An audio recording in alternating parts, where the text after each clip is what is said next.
on stage. I forgot about that. I hate that. Thank you very much for reminding me. She's the worst. I'm sorry. Greetings, ghouls, goblins, and glam monsters too.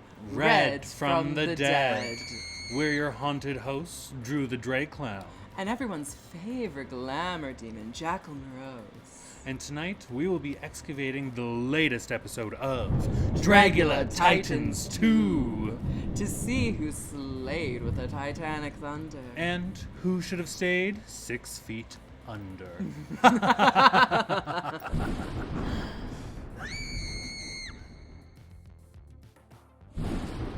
On this week's episode, we will be reviewing and judging the Gothic Wedding Challenge. Where the competitors must be in both a bride and a groom look.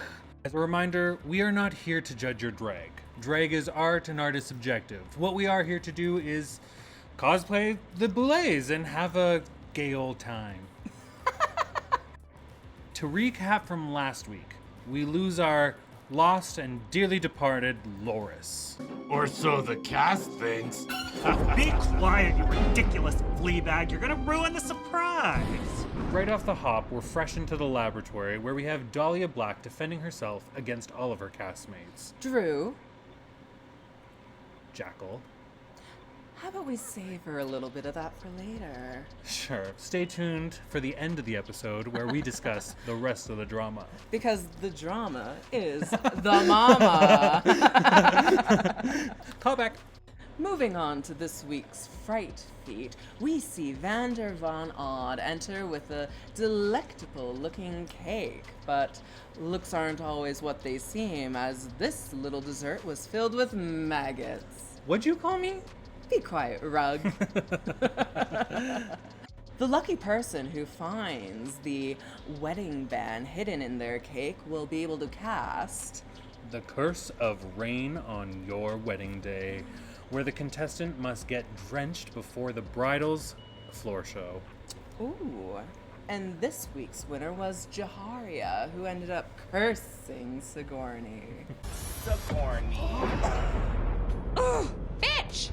Before we begin this week's floor show, I wanted to know, how did you feel about the Boulets look this week? Oh, well, I am a sucker for a good wedding dress, as you can tell.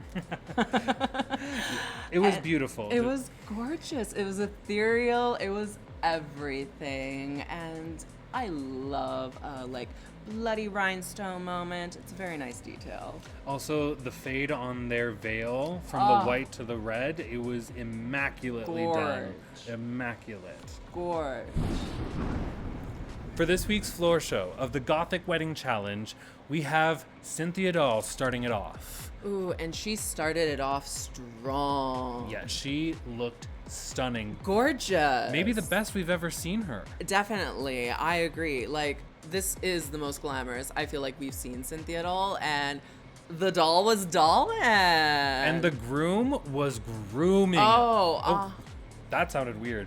Don't take that out. Don't take that out of context. But he was really, really hot. It gave The Witcher. It was vampiric. It was hi, Daddy. Following the lovely doll, we have Disasterina, who really put the B in the DSM. And I really, really enjoyed the subversion of the groom in this look. It was very hot, and like she said, performance art. 100%. And doing a performance piece like that with titanium spikes, my veil off to you, my dear. Next up, we have Priscilla Chambers. And to me, this is the embodiment of a Gothic wedding. Both the groom and the bride, it was so glam, it was so rock, it was so hot. I agree 100%. It was very much like Susie and the Banshees meets Labyrinth with a bit of a Tim Burton twist. Definitely the Labyrinth, I understand that 100%. That groom. Oh, that groom was given Goblin Daddy. Yeah. Following Priscilla, we have Dahlia Black. It wasn't as cohesive as it could have been.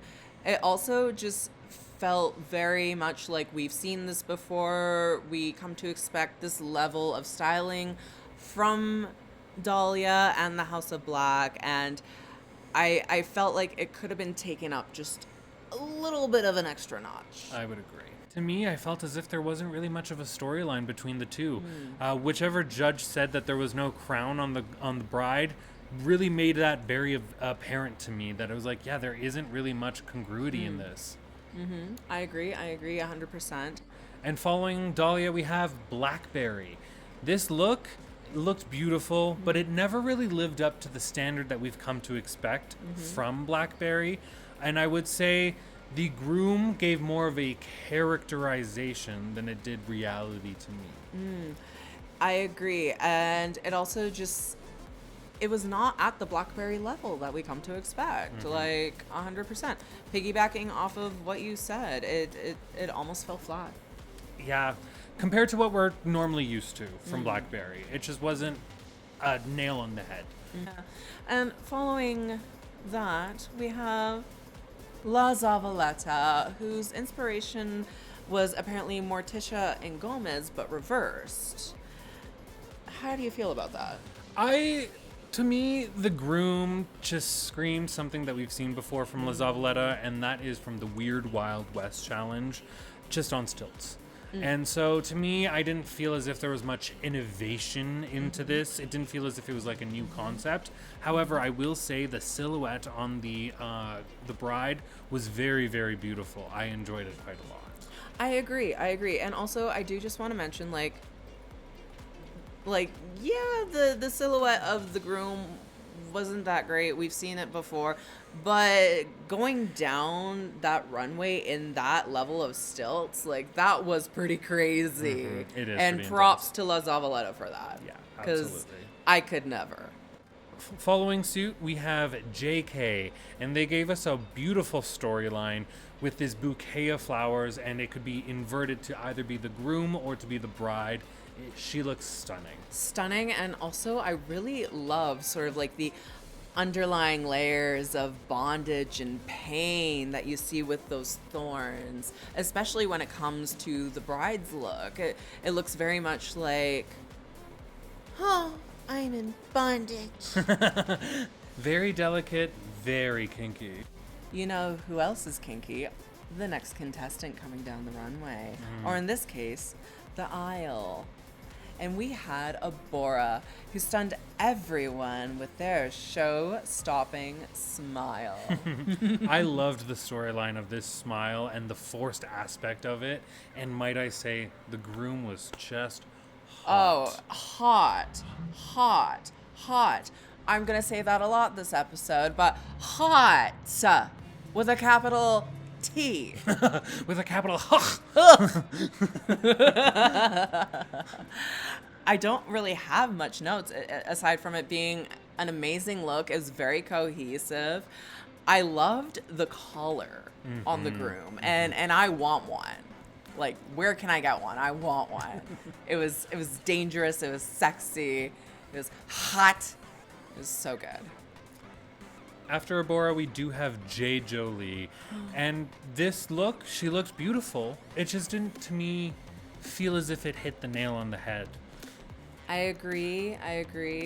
It felt more Las Vegas showgirl as opposed to a bride. Now, I know in the judgment they did mention that there was like a veil with like balloons and all of that, which would have added more to the look. Yeah. I just wish we would have seen it in the floor show as opposed to it being brought up in the judging. Yeah, I would agree with that.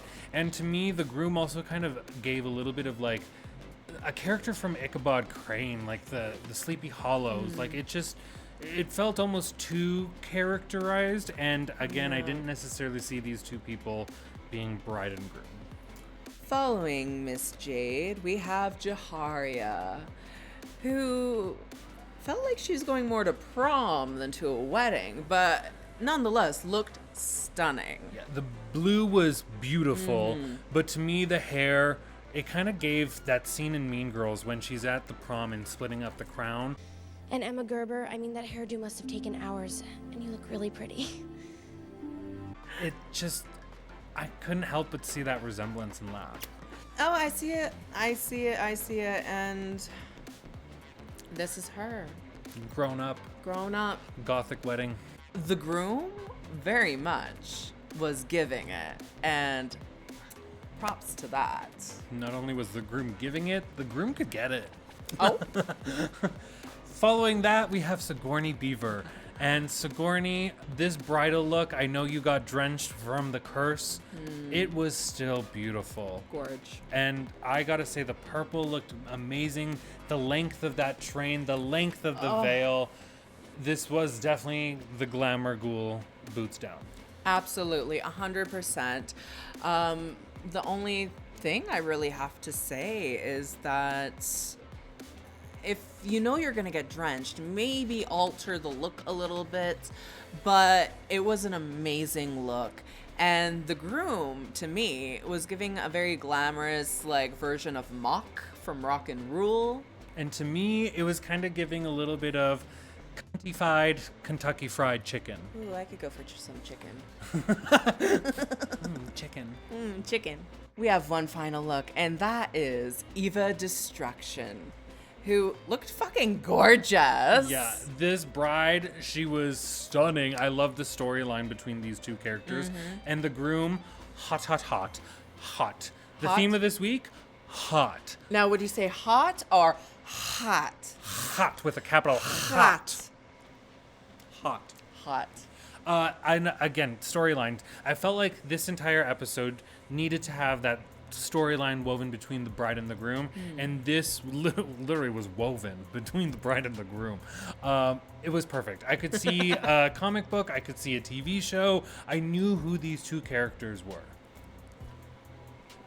Agreed. No notes. I don't have anything else to say other than I'm gonna piggyback off of that.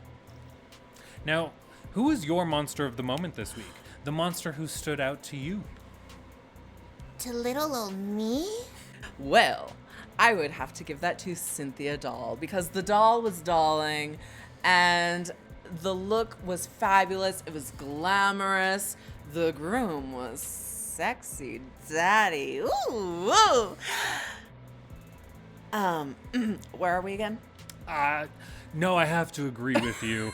Cynthia Doll ate this episode down, but I think for me, the monster of the moment is Eva Destruction. That was just hot. It was just hot. I'm sorry, Eva, you're hot. Hot. Now, who's your floor show fatality? The monster who didn't necessarily live up to your standards. You know, I hate to say it. I really, really hate to say it. And this pains me. I don't think you know how much I'm in Gut-wrenching pain.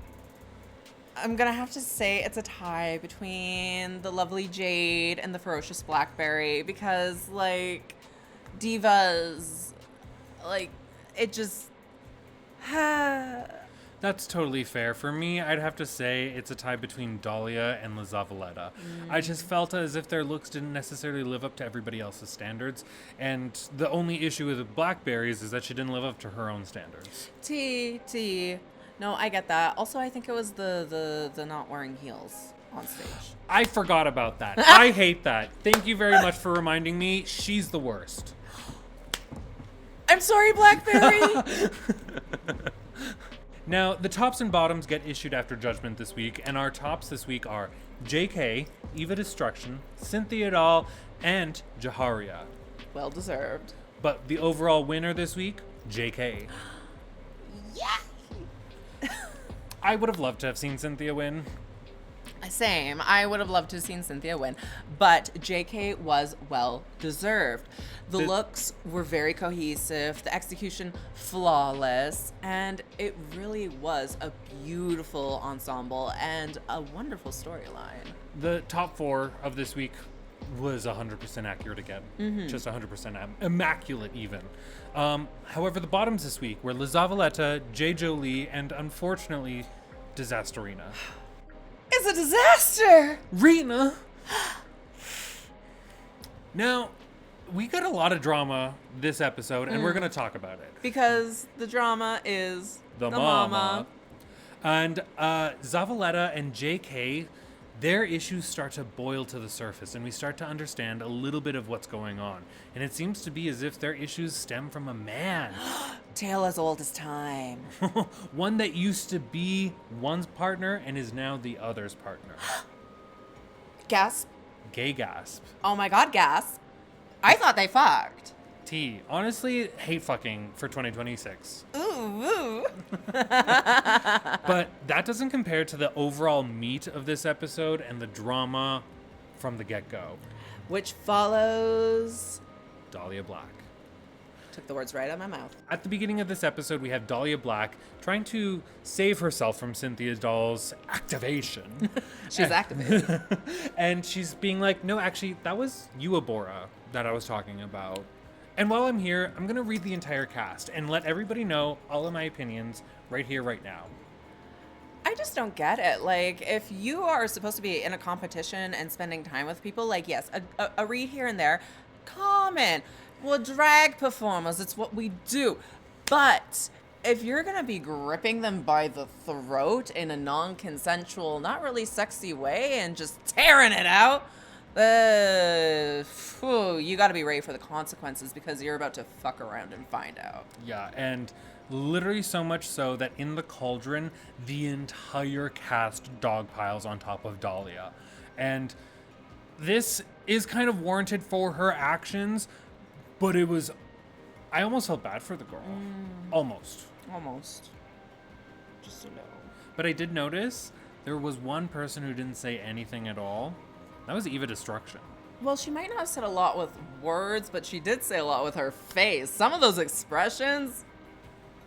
Yeah, do you actually think that she was going to just send herself home because her drag is better than everyone else's? You know, it's giving Pick Me Girl. it really is giving Pick Me Girl. Sorry. It really is. Mm-hmm. And it's kind of reminding me a little bit of James Majesty when they came back in, what was that, season 5? Yes, it was season. Was it season? Yes. And that storyline of coming back and not wanting to recreate those same issues, but still ending up being the center of the drama. Mama.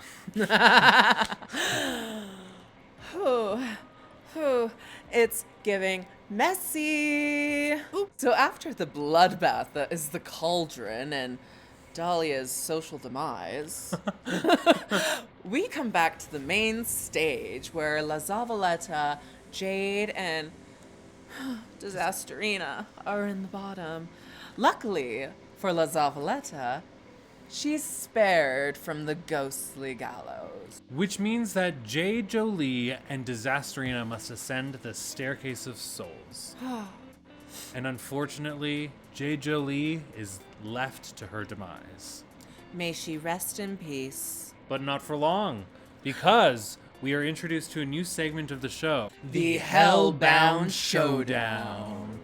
A head-to-head floor show where contestants who were eliminated weeks prior must compete for a chance to make their way to the grand finale.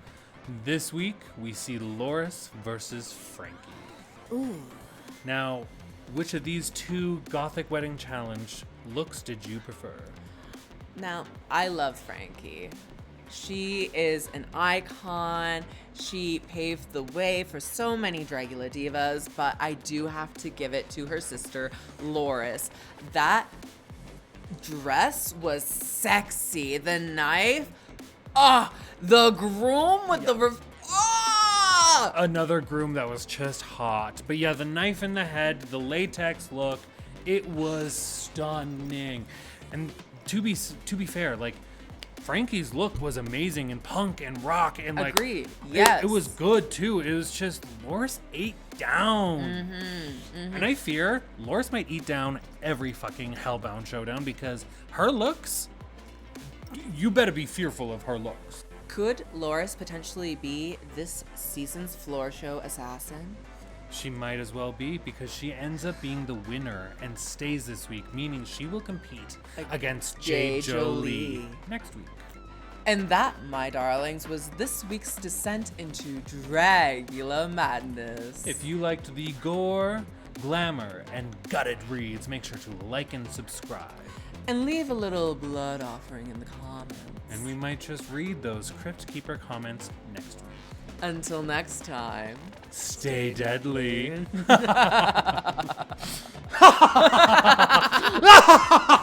Shut up, Rug. Be quiet, Rug. Bitch!